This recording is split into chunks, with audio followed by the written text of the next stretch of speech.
Hey guys, Desolator Magic here, and we don't have any verified new information for Strixhaven, so I thought, let's make up some information. I know you thought this was YouTube, it's actually Reddit. So I came up with some of the most comically bad Strixhaven mechanics or ideas or like cards, and then I put it up to my Patreon supporters on Discord to come up with things that were even worse. I'd say at least 2 of them topped my best ideas. So let's jump in! First, all of the founding Elder Dragons, all 5 of them, are actually just Ugin in disguise. I could see it. One of my ideas was you make 1/1 student tokens where you sacrifice them to deal 5 damage to target planeswalker. Next, Strixhaven is not on a new plane, it's on some other plane that people are already sick of. By the way, I thought we had confirmation about like whether or not it's on a new plane or not. I thought somebody clarified that. I just don't remember what the answer was. So next up, equipment or an aura or something that gives protection from cards that have exactly 2 color identities in a 2 color identity set. Hey, I'm all about that mono life. I thought I was asking for bad ideas. That sounds wonderful. Next, literally anything involving Horcruxes and winning or losing the game or not being able to lose the game. Next up, Nicol returning at all in any way, which would be way too early. Next, one of the houses goes full Phyrexian Alliance and gets Infect. I see which way the tides are shifting. We're joining the most powerful faction. Next up, it turns out Strixhaven is actually a spaceship. At this point, why the hell not? Somebody said the twins from Wham, aka the Battle Bond twins, die.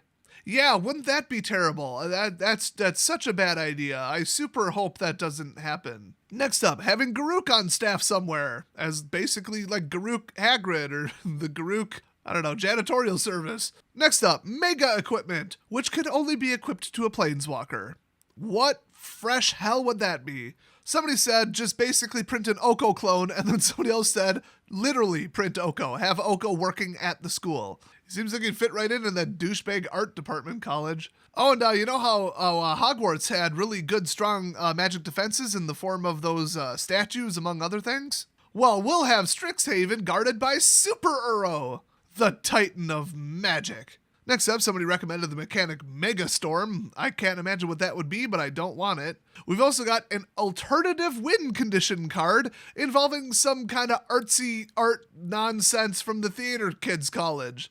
Basically like a cultural win in Civ 6. You just got arted to death. Next up, the Loxodon with the scroll minigun, which I'm still yet to actually see whatever image people are talking about, but I've heard it referenced. But anyway, he's actually just a school shooter. Next up, an Ancestral Recall clone, but you can only cast it if you take a DNA test and prove you're not white. Next up, literally just reprinting Rhystic Studies. Sure. Next up, add a gay character in the lore, but then make it only be generated as a token, not a real card, making it officially the token gay character. You think they wouldn't print a legendary creature as a token? Remember the monkey in the pirate set? Next up, Unicorn Planeswalker. Yeah, nobody wants that. Next up, a legendary potion artifact where if you want to use it, you have to solve a puzzle minigame, and if you fail to do so correctly, you instantly get 10 poison counters and lose the game because you brewed the potion incorrectly. And finally, wow, this is a short video, a spell where Strixhaven literally just explodes and all players lose the game. That is just straight up, well, I can't win this game, I guess I'll take my ball and go home. So those are the worst ideas we could come up with for Strixhaven. I bet you've got some of your own. Leave it down in the comments section. If it's too rude, I will be forced to delete it, but go for it. I'll see you guys next video.